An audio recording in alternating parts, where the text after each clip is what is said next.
अगर राष्ट्रीय फिल्म पुरस्कार जीतने वाली एक हीरोइन को उस फिल्म फेस्टिवल में जाने से रोक दिया जाए जिसमें उसकी ही फिल्म दिखाई जाने वाली हो। कारण यह है कि वह हीरोइन हीरोइन की तरह ही नहीं लगती। ये घटना हुई थी स्मिता पाटिल के साथ। अपने सांवले रंग के साथ उन्होंने भारतीय सिने जगत में सफलता तो पा लिया, लेकिन समाज के पूर्वाग्रह को नहीं बदल पाई। अनीता पाटिल स्मिता पाटिल की बहन है। वह बताती है कि यह 1980 के दशक की शुरुआत की बात है। मैं स्मिता और पूनम ढिल्लो दिल्ली फिल्म फेस्टिवल में शामिल होने पहुंचे थे। वहां पहुंचकर याद आया कि हम अपना डेलीगेट्स वेज भूल गए हैं। ऐसे में उन्होंने पूनम को तो अंदर जाने दिया, लेकिन स्मिता को नहीं, क्योंकि वह एक फिल्म स्टार की तरह दिख ही नहीं रही थी।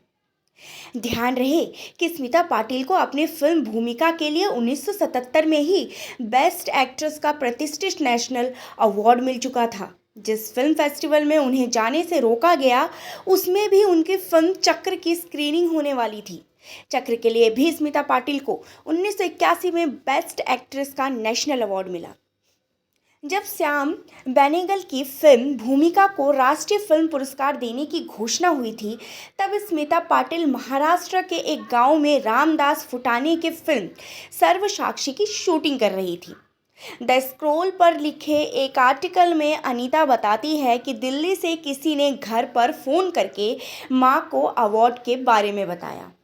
मां को राष्ट्रीय फिल्म पुरस्कारों के बारे में कोई जानकारी नहीं थी। उन्हें केवल ये पता था कि स्मिता को कोई पुरस्कार मिला है। जब स्मिता शूटिंग से लौटी तो मां को राष्ट्रीय फिल्म पुरस्कार का महत्व समझाया। साथ ही ये बताया कि पुरस्कार के साथ 10,000 रुपये नकद मिलेंगे। स्मिता ने मां से गरीबों के लिए काम करने वाली 10 संस्थाओं को पैसे दान करने के लिए कहा। मां ने बिल्कुल वैसा ही किया। अनीता आगे लिखती है, मैंने अक्सर इस बारे में सोचा है, कोई ऐसा क्यों करेगा। उस समय स्मिता 22 साल की थी। उसके पास कोई नौकरी नहीं थी। परिवार मध्यम वर्गीय था। उन दिनों 10,000 रुपये बड़ी रकम होती थी। स्मिता पाटिल का जन्म 17 अक्टूबर 1955 को महाराष्ट्र के एक राजनीतिक परिवार में हुआ था। स्मिता पाटिल के पिता शिवाजी राव गिरिधर पाटिल स्वतंत्रता सेनानी थे। आज़ादी की लड़ाई में वह 15 साल की उम्र में जेल गए थे। आज़ादी के बाद प्रजा सोशलिस्ट पार्टी में रहे और फिल्म 1964 में कांग्रेस पार्टी ज्वाइन कर लिया। वह महाराष्ट्र सरकार में बिजली और सिंचाई मंत्री भी रहे। वहीं स्मिता पाटिल की मां विधाताई पाटिल महाराष्ट्र की जानी मानी समाज सेविका थी। शिवाजीराव पाटिल और विधाताई की तीनों बेटियां थीं। सबसे बड़ी का नाम अनीता, दूसरे नंबर पर स्मिता और छोटी बेटी मान्या।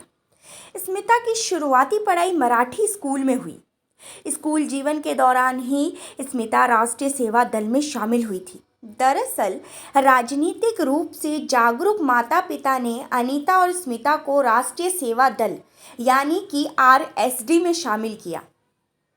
आरएसडी एक सांस्कृतिक संगठन था जिसकी स्थापना का स्वतंत्रता सेनानी और समाजवादी नेता एसएम जोशी ने किया था। 1940 के दशक में राष्ट्रीय स्वयंसेवक संघ यानी कि आरएसएस तेजी से अपनी शाखाएं खोल रहा था, जिसमें बच्चों और युवाओं को वैचारिक और शारीरिक रूप से प्रशिक्षित किया जा रहा था।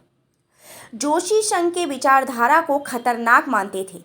उनके विचार में संघ बच्चों का ब्रेन वॉश कर उन्हें संकीर्ण और हिंदुत्ववादी बना रहा था। उन्हें संघ के काउंटर में ही आरएसडी बनाने का विचार आया। तब कांग्रेस सेवा दल था, लेकिन वह युवाओं को वैचारिक रूप से प्रशिक्षित नहीं करता था। जोशी के महात्मा गांधी के प्रमुख सिद्धांत सर्वधर्म समभाव का पालन करते हुए राष्ट्रीय सेवा दल के साथ आरएसएस शाखाओं का मुकाबला करने का फैसला किया। आरएसडी भी युवाओं को भर्ती कर प्रशिक्षित करने लगा। अनीता और स्मिता भी आरएसडी की सदस्य बन गई। दोनों भारत दर्शन और महाराष्ट्र दर्शन पर गई। आरएसडी में रहते हुए दोनों बहनें हाशिए पर मौजूद लोगों की सेवा के लिए दूर दराज के गांवों में जाती थी। स्मिता पाटिल की जिंदगी में आरएसजी के महत्व को रेखांकित करते हुए जीवनीकार मैथिली राव लिखती है कि समतावाद और सामाजिक न्याय, सभी आस्थाओं और धर्मों की समानताओं का विचार स्मिता पाटिल में अंतर्निहित था। सचेत और अवचेतन रूप से आरएसजी के साथ बिताए गए वर्षों ने उनके चरित्र और व्यक्तित्व को आकार देने में एक अत्यंत महत्वपूर्ण भूमिका निभाई। मुंबई के एल्फिंस्टन कॉलेज में पढ़ने के दौरान उन्हें दूरदर्शन मराठी में न्यूज़ रीडर का काम मिला। काम मिलने का किस्सा भी दिलचस्प है। दरअसल स्मिता पाटिल की एक दोस्त ज्योत्सना किरपेडकर मुंबई स्थित दूरदर्शन मराठी में न्यूज़ रीडर थी। दोस्त का पति दीपक किरपेकर एक फोटोग्राफर था। दीपक किरपेकर अक्सर स्मिता पाटिल की तस्वीरें खींचा करता था। एक रोज वह स्मिता की तस्वीर अपनी पत्नी को दिखाने दूरदर्शन के दफ्तर पहुंचे। गेट से अंदर जाने से पहले उन्होंने तस्वीरों को अरेंज करने के मकसद से जमीन पर फैला दिया। तभी दूरदर्शन के डायरेक्टर पीवी कृष्णमूर्ति वहां से गुजरे। वह उन तस्वीरों को देखकर रुक गए। दीपक से तस्वीर भी देखकर लड़की के बारे में पूछा। दीपक ने बताया, डायरेक्टर ने स्मिता को दफ्तर लेकर आने को कहा। जब दीपक ने ये बात स्मिता को बताई तो पहले वह आने को राजी नहीं हुई। बहुत कोशिशों के बाद दीपक उन्हें अपने स्कूटर पर बैठाकर दूरदर्शन के दफ्तर लेकर गए। वहां उनका ऑडिशन हुआ। स्मिता को कुछ गाकर सुनाना था, कुछ ऐसा जो वह खुद पसंद करती हो।